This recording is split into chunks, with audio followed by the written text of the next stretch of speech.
Hello, and what is going on, everybody? It is Master of the TDS, and I am joined by my lovely wife, Rating Raven. And we're back for another episode of Psycho-Synopsis. Woohoo! The segment where we summarize all the Psycho for you. A scattering of topics throughout the week, all summarized into one neat little package. For those of us on the run, those of us who don't want to watch that many videos, or those of us who just don't have the time. You're welcome. Anyways, we have a couple topics to cover today. We actually have two big topics that have been divided into three pieces. So we covered a couple other topics as well, but mainly we're going to be focusing on those two main stories for this one. Yeah. So without further ado, let's begin. First client of the day is Cowboy Bebop live action. Edward finds this funny. Ahead of the series' first full trailer release, Netflix has released a special presentation starring the cast of the streaming giant's live-action Cowboy Bebop adaptation, giving audiences their first glimpses of Spike, Jet, and Faye in motion. Now, what bothers me the most about this is, first off, we all know the whole controversy around the actress and the changes of outfits and race swapping and whatever. What bothers me the most is they're calling this the Lost season. So as you can see, it's the Get Lost season because we lost it on purpose. Yeah. Basically, they're trying to make this live action canon. Yeah, and let's be honest, the only way this will ever be canon is if we load it into a cannon and shoot it the heck away from us. In outer space. Well, I don't know if a cannon would reach that far. No, but if you shoot something in outer space, it never stops moving. That's true, but we'd have to have a very high-powered cannon to do that. Meh, it still works. If anybody has one of those, let us know. Please, I want to do it. No. Bad. But anyways, was I impressed by this? No. Not at all. Did it look interesting? No. Not at all. Again, can people like it? Sure. Can people enjoy it? Sure. Here's the thing. If you're going to make a live action thing, you're going to change something so drastically. It no longer is what made it popular, first off. And second off, you're trying to pass it off as oh, this is actually part of the canon, winkety wink wink. It's a lost season. Do you ever wonder why it was lost? Because it was never meant to be made. That, and also because people didn't like it. That's why. I guarantee that's the only reason. It was lost because it was terrible. People were just like, what the heck is this? Bye-bye, we're losing you on purpose. Sigh. And again, still no sign of Edward. They totally race swapped him. Race swapped him, did something to him. I don't care. At this point, I have no interest in this show. I didn't have interest in the show, and it'll be funny to see because Netflix actually recently got the actual anime Cowboy Bebop on their streaming service. It would be funny if that trends in the top during the week when this is released, and this does not. That is what's going to happen, though. Well, we'll see. We don't know for sure. There could be some people who do enjoy it. We don't know. We're not going to be watching it, but again, nothing super special, nothing that interesting here. Just whatever. Another Netflix live action that didn't need to be made. Yep. But yes, please continue to disrespect the source material and not listen to the fans who kept this thing live and made it popular for you to use as live action, because I'm sure that'll go over well for you. It won't, but they won't learn that until it's too late. And we move on to our next client, Anakin's ghost to appear in the Ahsoka show. Sigh. Rosario Dawson reacts to reports of Hayden Christensen returning as Anakin Skywalker Darth Vader in Ahsoka's Disney Plus series, and she's excited. Am I opposed to Hayden Christensen coming back as Anakin? Of course not. Not at all. I think he did a really good job. I'm glad to see him back. Mm-hmm. But at this point, I just don't care anymore. It's gotten to the point where even making fun of Star Wars isn't as fun anymore, because I've become to the point where I'm just apathetic. And if you wanted to know why, it's not necessarily only because of the content coming out. It's also because of how Lucasfilm has treated the fans. Exactly. If they had started to listen to fans or started to do some things correct, which we all know they haven't stuck to the lore at all. No. But even if they did, it wouldn't matter to me at this point because, again, they continue to show that they don't care about the fans, they disrespect them, and they let their employees say and do whatever they want online, because why would you bother keeping an eye on what your employees are saying to your potential customers? And then also never dealing any consequences to the people who say these things. Unless, of course, it's Gina Carano, in which case, cancel. Gina did nothing wrong. Yeah, but Pedro Pascal can do the same thing, and that's fine. It's very twisted and makes no sense, but oh well. And look, at this point, as I said, it's not even that, If you like this and you're excited for it, all power to you. And it could be great. I really liked Hayden Christensen as Anakin in the prequels. He did a good job. Yeah, and I did too. And again, I have nothing against Hayden Christensen. I just don't care about these shows anymore. Yeah. Because to me, I'm not going to watch them. It's not because it's not good, or it's not because, it makes it decent. And it's not just because, it doesn't go by the lore. It's more than that. It's just that the attitude hasn't changed. Nope. You want to try and win me back, Lucasfilm? Here's how you do it. Either get someone on top of the people online who are saying whatever they want, or fire them and replace them with new people. I'm not suggesting that you have to. I'm saying this would be what would get me potentially back invested in this. But they won't do it because it makes sense. And again, until that underlying attitude that is present there changes, we may not see, and we're not going to see any changes in regards to this. The attitude's not going to change. My attitude's not going to change. And my attitude has become an attitude of apathy. And that's the one thing you never want a fan of a franchise to end up getting, because it's literally like they don't care. And I don't. Have the sequel trilogy. Do whatever you want. You've made it clear that you're going to do it anyways. Yeah, pretty much. But then don't come crying back to us when they lose all their money. I don't know what will happen. Honestly, at this point, they could probably just, pawn off some things and just get enough money. Again, there are going to be enough people who probably watch this stuff and will make it, profitable to some degree. But I won't be one of them. Nor I. And we move on to the next client, Superman. As we said, this is 3 parts, so we're going to go through the three parts one at a time. They're each separate topics. Mm-hmm. So we have here Truth, Justice, and the American Way. After learning of DC Comics' recent decision to drop the American Way from Superman's classic motto, Superman, son of Kal-El colorist Gabe El-Taib has announced that he will not seek to renew his contract with the publisher in protest of them ruining these characters. Thank you, sir. Yeah.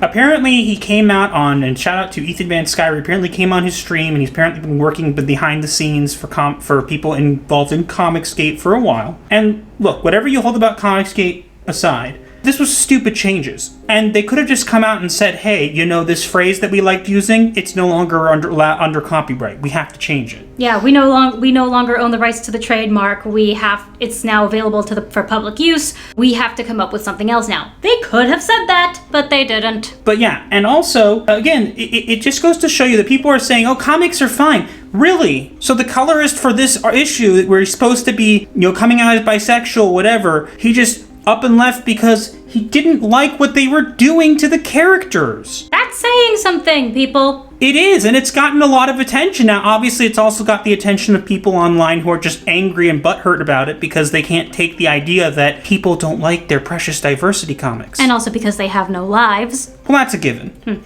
As a result, this guy got to his breaking point and decided enough was enough. Yes. He didn't want to anymore. He was done. And he didn't even want to pen that issue, and so he decided, he didn't even make an announcement. He went on Ethan Van Sciver's stream and announced basically to everybody that he wasn't doing it. And obviously, if you want to hand your boss your papers, that's probably a very interesting and kind of epic way to do it. And very effective. Yeah, and again, he's going to be fine, because he's going to get plenty of work. Oh, yes. Outside of their, indie comic scene or whatever. Again, it just goes to show you that, look, and there are other people out there who like this kind of stuff. I'm sure there are. But when you compare it to the majority of people who have liked these characters for a long time and read all the comics, those were the people keeping it alive, not the people who read it every once in a while. So the people who like this stuff and actually support it are very, very minuscule. Especially these days. Yeah, and because of that, comics are dying, or are they already dead? They're in their death throes, definitely. And again, you're welcome to disagree, but let's be honest, we all know that this is only going to do so much. Even if they claim otherwise. What if we have next will prove otherwise? Our sales have gone up, and away! Way away. DC Comics claims their upcoming Superman, Son of Kal-El number 5 issue that features Superman kissing a man is receiving unprecedented orders. In other words, no one's buying it? No, unprecedented is they're trying to claim that it's doing very well, except there's one little teensy-weensy little problem. You see, Diamond used to be the distributor of these kind of comics, and Diamond didn't necessarily release the numbers, but the place they're using now does release the numbers. Have you seen the numbers? Yes, I have. Do you want to know what the numbers are? Do tell us the numbers. 68,000. That's low for a comic book. It's very, very low. So not only is it low, it's low even in today's standards. Now, the reason it's receiving unprecedented orders is because people kind of went, oh, this will be worth money someday. But if you look at it, they're not gaining enough money. They're like, oh, it's going back for multiple printings because they didn't actually have enough ordered to print enough. Yeah. And now that they've released this, people are wanting it as more of a collector's item kind of thing, and so they need to go back and print it. But they didn't print that much to begin with. But also because, as we just mentioned, the colorist walked out, and he walked out in the middle of coloring this issue. And didn't they also try to blame it on paper shortages? Yeah, they tried to blame it on a bunch of things, but long story short, they're claiming, oh, this is all good, everything's great, this evidence shows that, guess what, we're right, you're wrong, but then the real numbers show a completely different story. And now, again, I'm not saying there aren't people who bought this. I'm saying that when you compare the numbers to current day numbers, this is a very, very low number. And let's be honest here, especially with the paper shortages, whatever, they're not going to get the book out in enough time. And the word about this is already dying down. Mm-hmm. They had some buzz for maybe a week, and then it died again. And then they brought up, oh no, truth, justice, the American way, and then it got up and died again. Yeah. Because that's what they're trying to do. They're just like, quickly, let's put some hot air in here so we can rise a little bit. It's literally one of those machines. Beep, beep, beep, beep, But beep. Too soon? No, I was going to say it wasn't soon enough, because there wouldn't be as many beeps. Because let's be honest, if DC had a pulse, it ain't doing very well. That implies that they have a pulse to begin with. They did, but maybe they still do have a pulse now. Unfortunately, the victim's brain dead. Ouch! Ouch! Ouch! I feel that! Ouch! So, while it does have a pulse, there's no one behind the wheel. Clearly. Oh, that one hurts. But again, don't make claims you can't back up with, evidence, DC. Might be a good idea. To think about that next time. Definitely. And we move on. They also have him protesting climate change, which is hilarious. Okay, so we have the newly outed bisexual son of Superman that's inherited his cape and title, but not the motto, is taking on a new cause in an upcoming issue. And the signs used to say things about climate change. First off, there's a squid monster in the background, and instead of actually dealing with it and saving people, they're protesting the climate. Second, Superman has the ability to do many things completely unnatural. Including adjust the climate. Exactly. So instead of going and actually doing something, they're making him protest because his boyfriend told him to. Yeah, and so I had some fun. Repent! The end of DC is near! Support indie comics! Buy manga! We are totes helping! We are massive hypocrites! Activism over altruism! Dirt face! Clown. I think it covers it pretty well. I agree. I could have probably done better with more time, but, Other people did this as well, and they did have more time.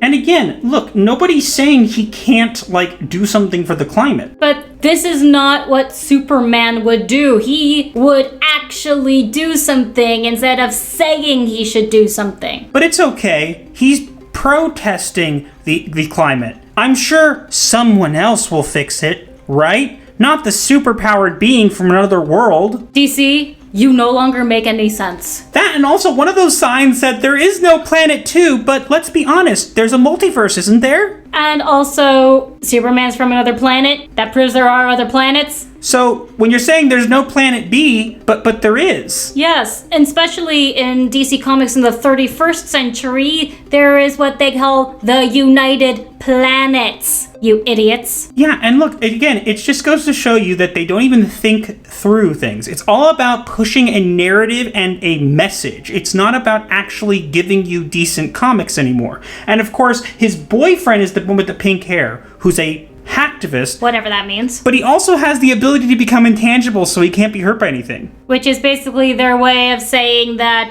the love interest will never die. Yay! Lame.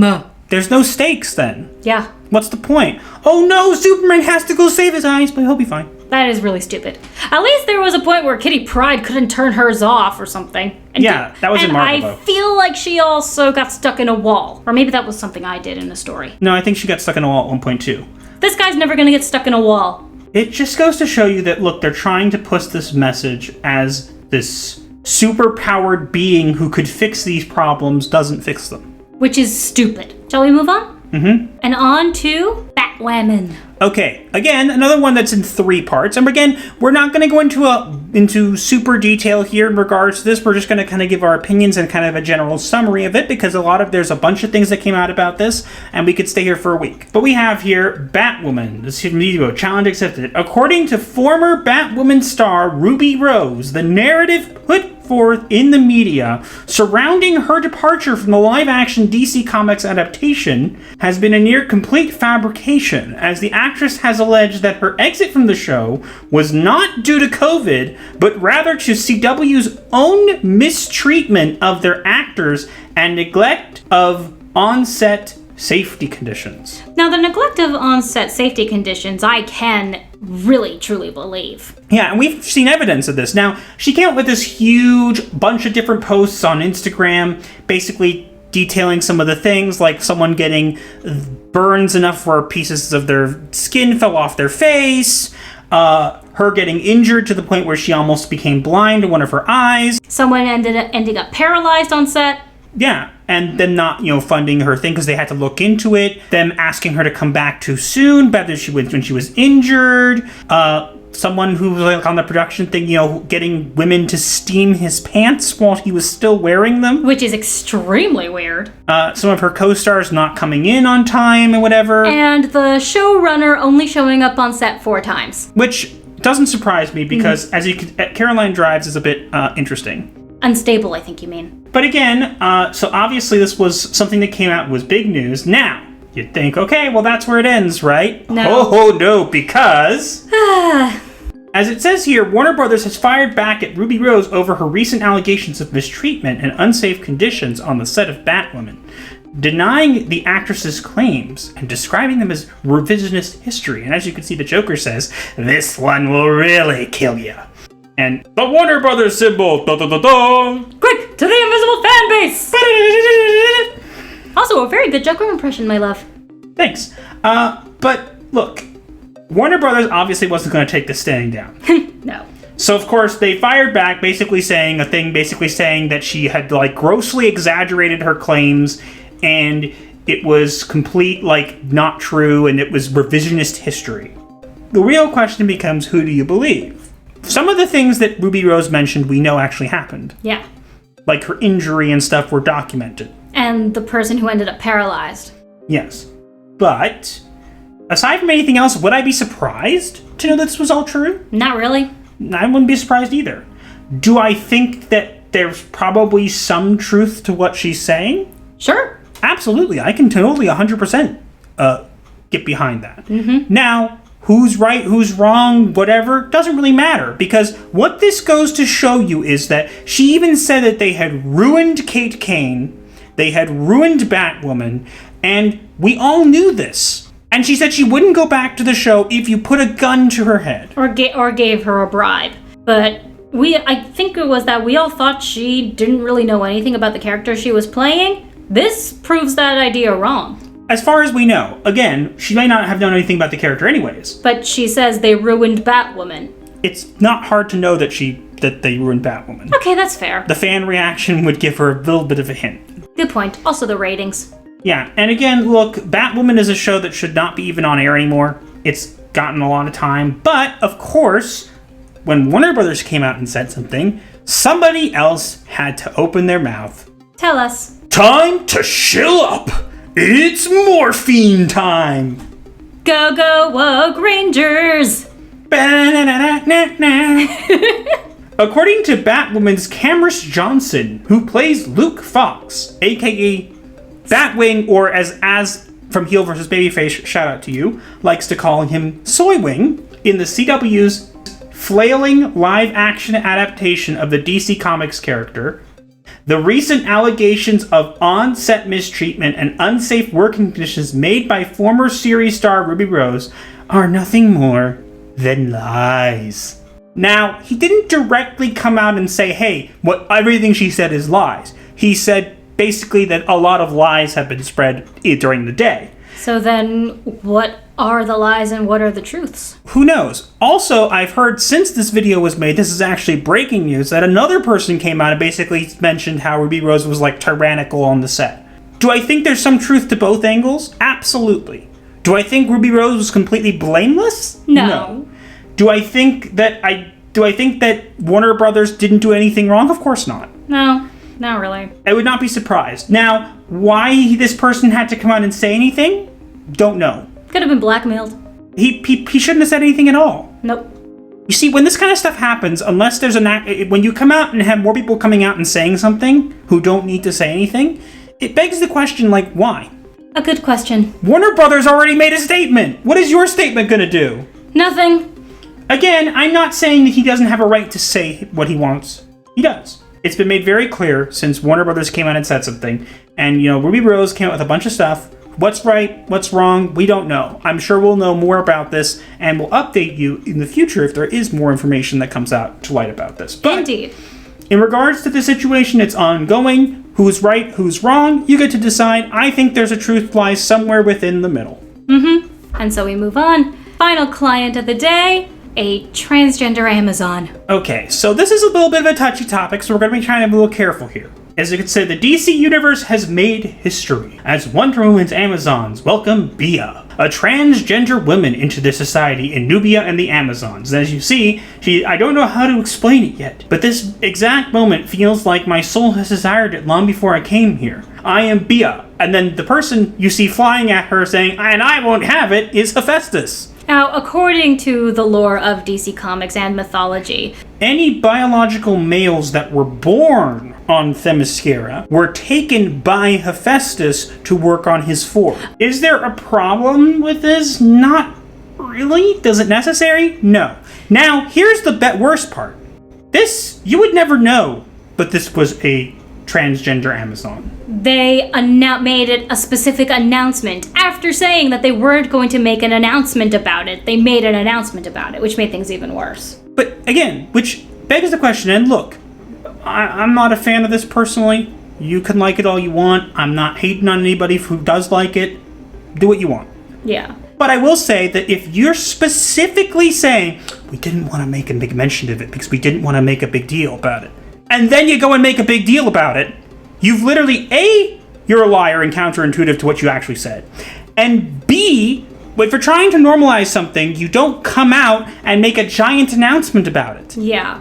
And also, saying it's specifically a transgender woman, that is what most people got so upset about, because biological men are not found on Themyscira. Now, according to what we have heard, the way this happens is that they created this well of souls that women who have died from abuse are reborn through on Themyscira as Amazons. And apparently this person, Bia, died as a man and was reborn as a woman, which makes a little bit of sense according to that lore, but saying specifically as a transgender would imply that the person still has biological male DNA. Yeah, but again, look, in this way, it makes sense that Hephaestus didn't come and take Bia away. But again, there was no need to even come out and say this. Come on, there was no need to come out and say it. You could have let people speculate, and it would have been not a big issue. But you specifically said you weren't going to come out and make it a big issue, and then you went and made it a big issue. That's my problem with it. You said you wanted it to be organic. You could have just left it alone and let it be organic. And if it was organic, no one would have cared. Seriously. I know, shocking. You want the rage. That's what you want, right? You want the rage so people actually cover it and talk about it. But here's the thing. I have no rage towards this. I think it doesn't make much sense. I don't see it as necessary. But I have no rage to it. What I have raged about is that you felt the need, after stating you wanted to do it organically and not make it a big deal, you went and made it a big deal. That's what gets me annoyed. That's my annoyance about this. And that was also a very dumb decision. Yeah, and the Hephaestus thing was just as a joke. Okay. And that is every topic we have, which means it is time for the diagnosis of the week. Yeah, so the diagnosis of this week is going to be one that we've done before, but we think it fits very, very well today. And do tell us what it is. So the diagnosis of the week is narcissistic personality disorder. Please explain. So narcissistic personality disorder is, people who, have a really high self-esteem, kind of they need praise of others, they can't identify with feelings of others, relationships are superficial. They serve to like make them feel better, and they're entitled and they're self-centered, and basically they believe they're the best out of everybody, and everybody else is like to serve them or whatever. And this is basically what it is. It's like, oh, we're the best. We've made all this stuff because we're the best. We're the best. We know what the fans want. But in reality, it's not what the fans wanted. It never was. But that's what you think because you can't see beyond your own narrow-mindedness. Pretty much. As you know, we have the remedy of the week. Now, we just discussed trans Amazon, and they don't really necessarily work in the lore, if we're being honest. But you do know who tells stories that do work in the lore. Her name is The Geeky Crochet. And her YouTube channel is Unlocking Lore After the Weekend, The Geeky Crochet. And it's a podcast called Unlocking Lore. Right now it's actually in dark mode because of Halloween. And then she tells stories. She's a storyteller. She's also an artist where she makes, she crochets and knits these amazing action figures and characters. You can check her out, as you can see her ways to follow her on social media as well. But yeah, so grab a ball of yarn, grab a book, some popcorn, and head on over and tell them Gothic Therapy referred you. Indeed. But yeah, that's all for this week. Let us know what you think in the comments below, and also make sure to like, share, comment, and subscribe with notifications on so you do not miss your weekly therapy session. Or you will be charged. Also, follow us both on Twitter at Master of the TDS and at Writing Raven 2. Follow the Instagrams for my husband at Master of the TDS, and for our channel at yt.gothic.therapy. You can find the link to our Discord in the description below. And follow me on Wattpad at GothicWriter613. And I've also started to stream on Twitch. You can find me at Master of the TDS on Twitch. Make sure to bring, we serve waffles. Make sure to bring your own syrup. That's all I'm going to say. Very good waffles, though. But yeah, that's all we got for this week, and we'll see you in the next one. Gothic Therapy, out.